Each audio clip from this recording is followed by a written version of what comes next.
नमस्ते। आज हमारे पास कुछ खास नोट्स हैं जो भारत के इतिहास में हुए किसान आंदोलनों यानी पेजेंट मूवमेंट्स की एक झलक देते हैं। जी। यह है brief history of modern India किताब के अपेंडिक्स से लिए गए एक्सेप्ट्स। हाँ। तो चलिए इन स्रोतों को थोड़ा खोलकर देखते हैं। हमारा मकसद है ये समझना कि इन अलग-अलग आंदोलनों के पीछे असली वजह क्या थी और उनके नतीजे मतलब क्या परिणाम निकले। बिल्कुल। और देखिए, इसमें दिलचस्प बात यह है कि ये लिस्ट 18वीं सदी के बिल्कुल आखिरी से शुरू होकर हाँ 20वीं सदी के मध्य तक जाती है। हाँ, काफी लंबा समय है ये तो। जी हाँ। इससे ये पता चलता है कि किसानों का संघर्ष कितना लंबा और कितना विविध रहा है। हाँ। कभी जमींदारों के खिलाफ, अच्छा। कभी अंग्रेज प्लांटर्स के खिलाफ, हाँ तो कभी जो सूदखोर होते थे हाँ उनके खिलाफ। हाँ। अलग अलग मुद्दे थे। ठीक है, तो शुरुआत करते हैं कुछ बिल्कुल शुरुआती आंदोलनों से, जैसे पश्चिम बंगाल में तीतीमीर का आंदोलन। ये 1782 से 1831 तक चला। हाँ, तीतुमीर। मीर नाथर अली, जिन्हें तीतुमीर भी कहते थे, उन्होंने इसको लीड किया था। और इसकी वजह ये फराइजी संप्रदाय के लोगों पर हिंदू जमींदारों ने एक अजीब सा दाढ़ी कर मतलब बियर्ड टैक्स लगा दिया था। अच्छा, बियर्ड टैक्स। ये तो सीधा सीधा उनके धार्मिक मामलों में दखलंदाजी हुई एक तरह से। हाँ बिल्कुल, उसके खिलाफ ये विद्रोह था। और लगभग उसी दौरान बंगाल के ही मायमान सिंह जिले में एक और मूवमेंट हुआ, पागलपंथी आंदोलन। ये चला 1825 से 1835 तक। पागलपंथी, ये कैसा नाम है? हाँ, ये एक अर्ध धार्मिक संप्रदाय था। इसे हाजोंग और गारो जनजातियों ने करम शाह और फिर उनके बेटे टीपू शाह के नेतृत्व में किया था। अच्छा, और इसका मुद्दा क्या था? यहाँ मुद्दा था रेंट बढ़ोतरी का, लगान बढ़ा दिया गया था। उसके खिलाफ ये आंदोलन था, जिसे बाद में सरकार ने हिंसा से दबा दिया। दबा दिया गया। फिर अब मालाबार की तरफ चलते हैं। वहां मोपला विद्रोह का जिक्र है।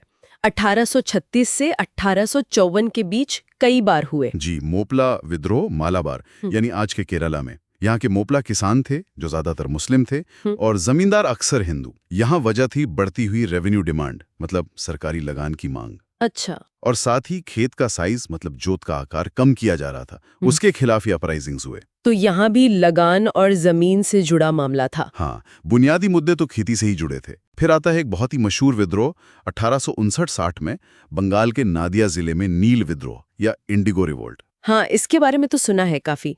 दिगंबर बिस्वास और विष्णु बिस्वास ने इसको लीड किया था, ये नोट्स कहते हैं। जी बिल्कुल। और ये था यूरोपियन नील बागान मालिकों के खिलाफ। वो लोग किसानों पर ऐसी शर्तें थोपते थे नील उगाने की जो बहुत ही शोषणकारी थी।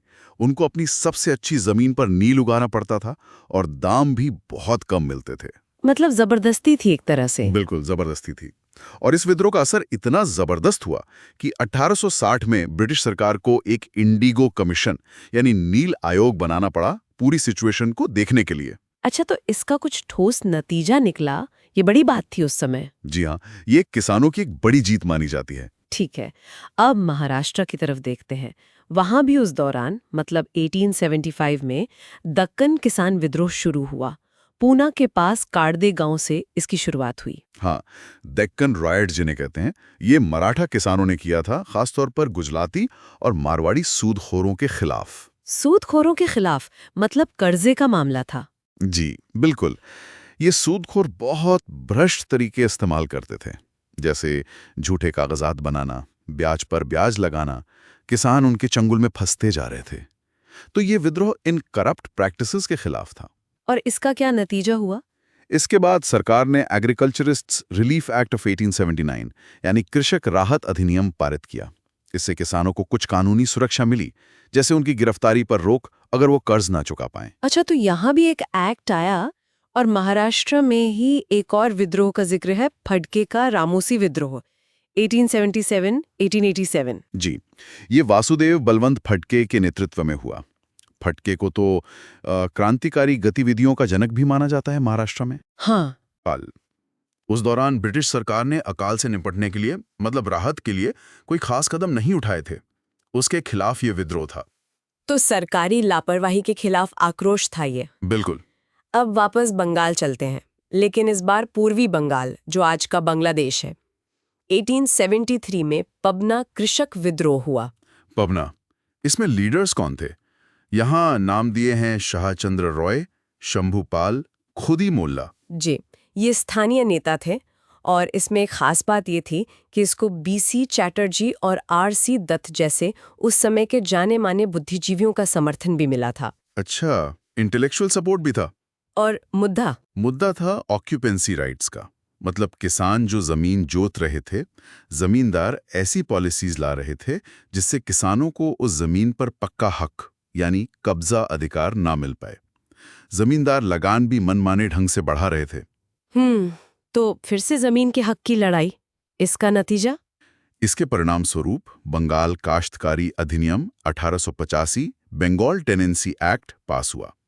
इससे भी काश्तकारों के अधिकारों को थोड़ी सुरक्षा मिली। देखा जाए तो कई विद्रोहों के बाद कुछ ना कुछ कानूनी बदलाव आए हैं। जी हाँ, ये एक पैटर्न दिखता है। अब पंजाब की बात करें, 19वीं सदी के आखिरी दशक में वहां भी पंजाब किसान विद्रोह हुए। पंजाब में क्या वजह थी? वहां किसानों को अपनी जमीन छिन जाने का डर था। कर्ज के बोझ तले उनकी जमीन सूदखोरों और गैर किसान लोगों के पास जा रही थी। अच्छा, लैंड एलियनेशन का मुद्दा। बिल्कुल। और इसके बाद पंजाब लैंड एलियनेशन एक्ट 1900 आया।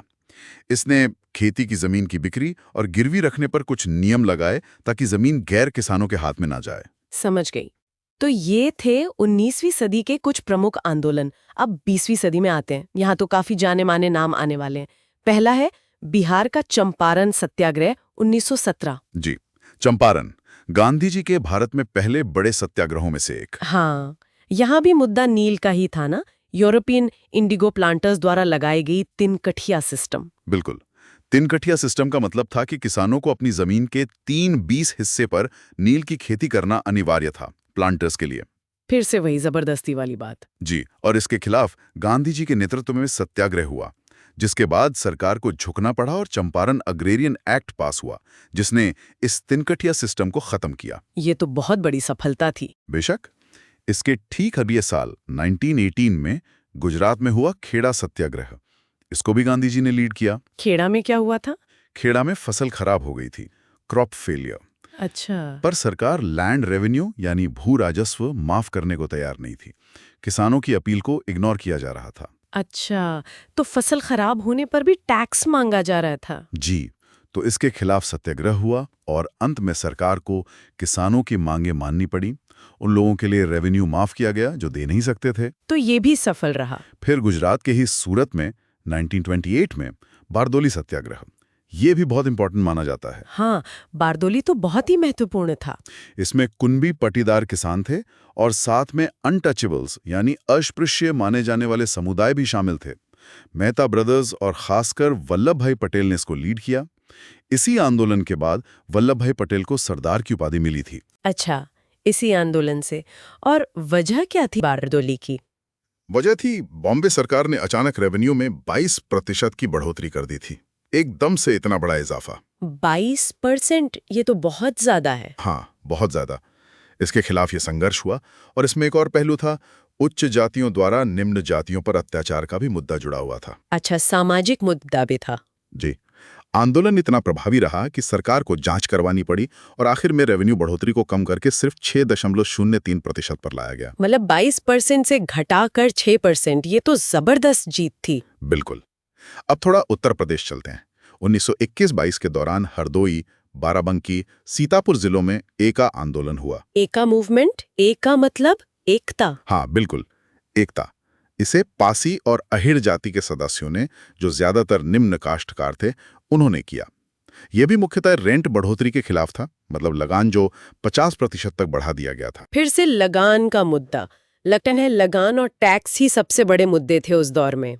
हाँ, लगान, टैक्स, जमीन पर हक और सूदखोरी, यही मुख्य मुद्दे दिखते हैं बार बार।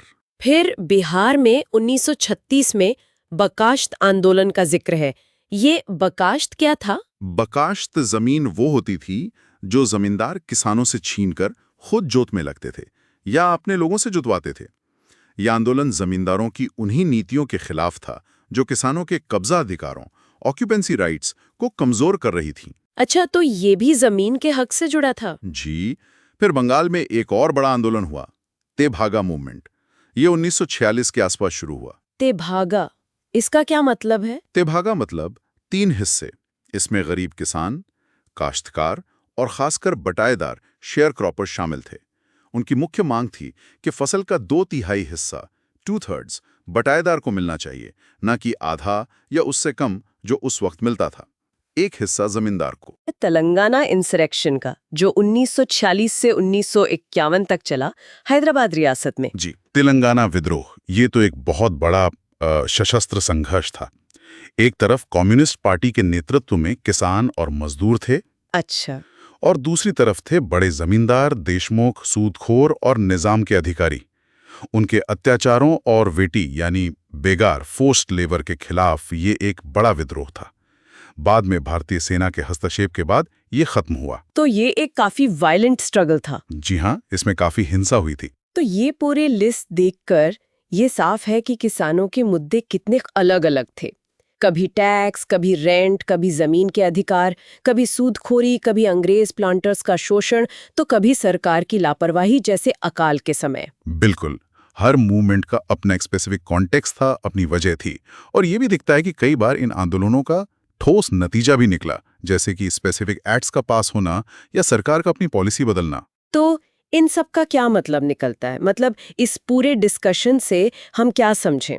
देखिए, सीधी सी बात यह है कि ये सारे आंदोलन बताते हैं कि किसान जो अक्सर कमजोर समझा जाता है, उसने भी अलग अलग समय पर अलग अलग जगहों पर अन्याय और शोषण के खिलाफ हमेशा अपनी आवाज उठाई है, चुप नहीं बैठा। हाँ, ये उनकी सक्रियता, उनकी एजेंसी को दर्शाता है। वो सिर्फ विक्टिम नहीं थे, बल्कि उन्होंने संघर्ष किया। बिल्कुल सही। और ये सिर्फ इतिहास की बात नहीं है। यहाँ जो एक कंटिन्यूटी, एक निरंतरता दिखती है संघर्ष की और अपनी बात रखने की, वो गौर करने लायक है। सही कहा। इन सभी आंदोलनों ने न सिर्फ उस समय के किसानों को थोड़ी बहुत राहत दिलाई होगी, बल्कि आने वाले समय के संघर्षों के लिए भी एक तरह से जमीन तैयार की।